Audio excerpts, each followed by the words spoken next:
Book 1, Chapter 6, Family. I get up the courage to ask my parents once again if I can have a dog. More importantly, I want to have Sky Charles.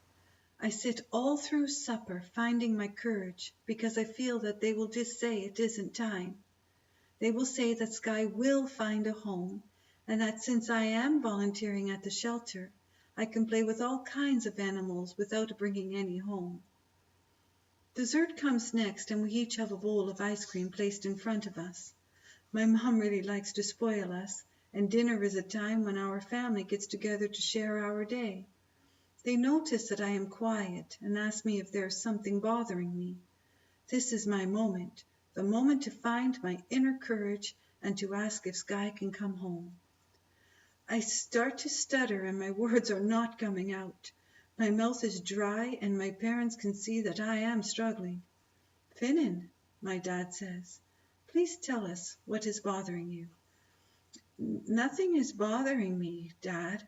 I want to ask, but I know you might say no, and I don't want to hear a no.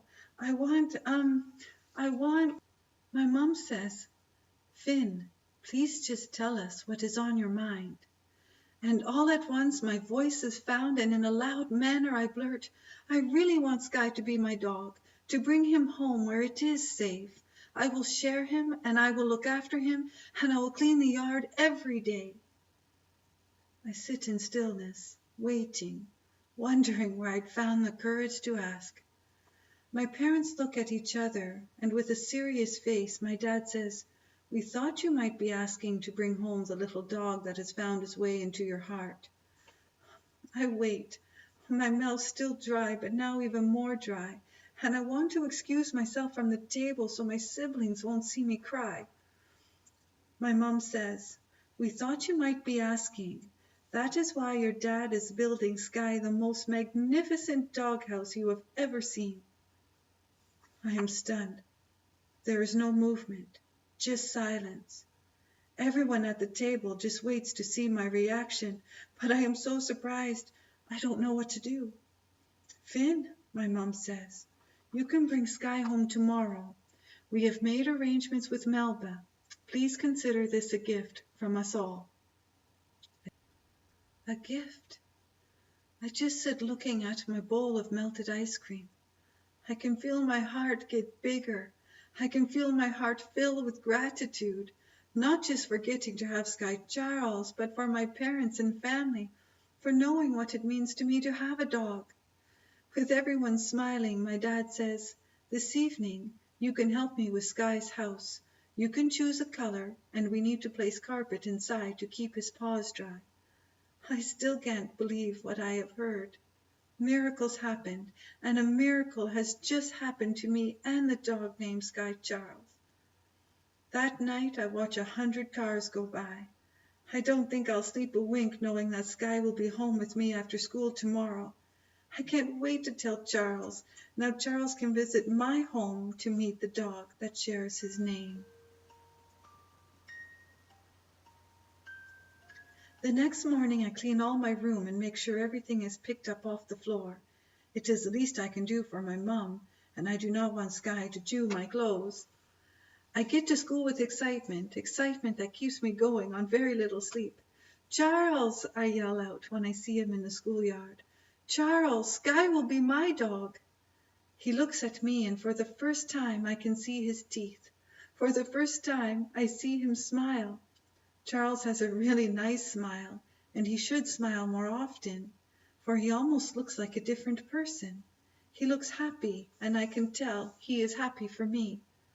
By the time I walk up to him, he is asking, when do you get to take Sky home? Today, after school. My dad is going to pick me up. Charles looks at me with contentment, happiness, and pride. I had wanted to ask my dad if we could go to the pet store to get all the items that Sky Charles needed. I made a list in my head, a collar and a leash so we can go walking, a bed to keep in my room, and dishes, one for water, one for food. The bell rings and school is done for the day. I go to the office to meet my dad, and we leave the school together. I say, Dad, wait, I want you to meet Charles before we go. My dad smiles and says that is a good idea.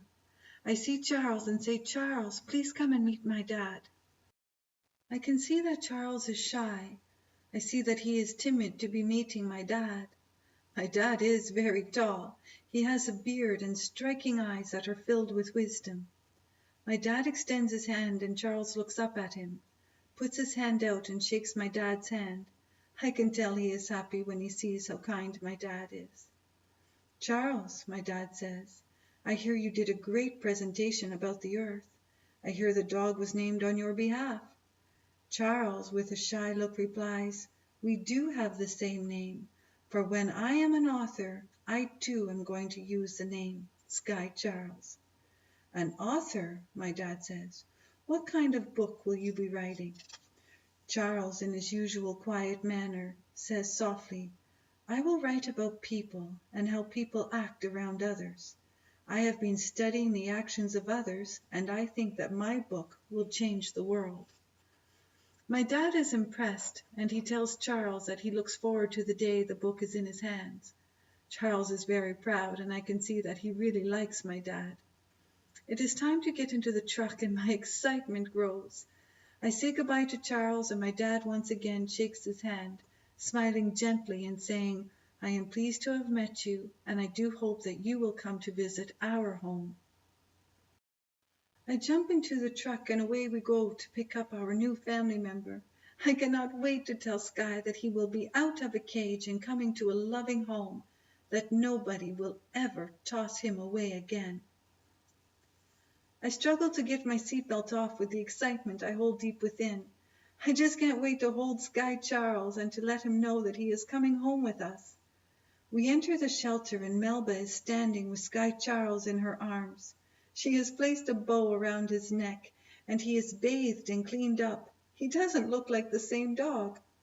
I am eager to thank Melba, and as I approach her, she says, I know this little one is going to the most perfect home and to the most perfect owner. I take Sky Charles in my arms and hold him. I can feel a tear gently touch my cheek. I look at Sky and say, we will be friends. I belong to you. We belong to each other. My dad and Melba go to the front counter, and I ask Melba if Sky and I can see the other animals so Sky can say goodbye. She encourages me just to walk him outside, as she feels the others may be sad that it is not them going. I understand, and with that I give Sky over to my dad. I go to say hello to all the cats and dogs and the one rabbit that are still waiting for homes. My dad is very pleased that Sky has a home with us. On our way home, he asked me to be responsible and to understand that although Sky will belong to our family, he will be considered my dog and my responsibility. I cannot wait to return home to show everyone how cute he is with his bow and clean fur. His body is still tender, and we are going to have to be gentle for a long while until his legs heal properly. My mom, sister, and brother are all outside waiting when we come up the driveway. My sister has blown up balloons like it's a birthday party, and my brother has a box of dog treats in his hand.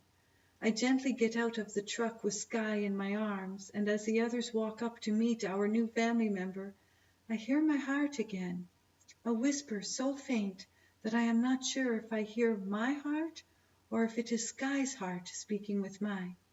The words again, clear and crisp, thank you, thank you, thank you.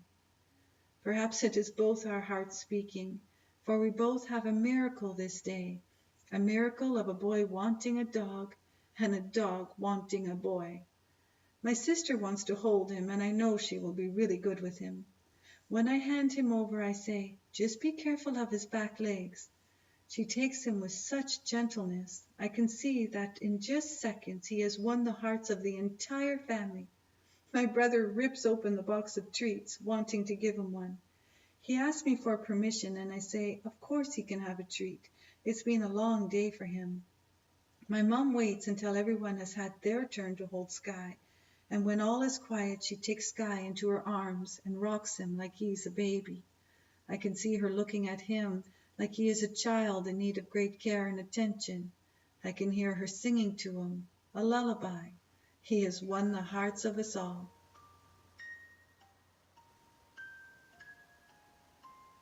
Supper is ready, and even though I don't feel like eating, we all sit around the table. On this occasion, my dad asks that we all give gratitude for our blessings and to welcome our new family member. Sky Charles takes a spot at my feet. I sit beside my dad, so he is really sitting in between us. My dad wonders if his other home fed him at the table. Sky doesn't seem to want to bother us while we eat. He knows he has his own food, and we are not encouraged to feed him at the table. My mom and dad give a speech about how we will all show kindness towards Sky, and because he has been abused, we will all make sure he is well taken care of. My wish has come true. As I lie in bed watching the lights go across my ceiling, this night I have a friend. This night I have my dog, and he has me. Sky sleeps beside me the whole night, tucked in under my arm, and we are happy. I am up early as I have to take Sky for a walk. This is easy. This is fun. He is good on his leash, but he is also very nervous about being out. He is still walking slowly, but we take our time and just go around the block. When we return home, I show him his doghouse. My dad really has made it something special. It even has his name on top of the doorway, Sky Charles, written in letters as yellow as the sun on a house as blue as the sky. My dad is an amazing dad. I just got really lucky because I know of some people that weren't as fortunate.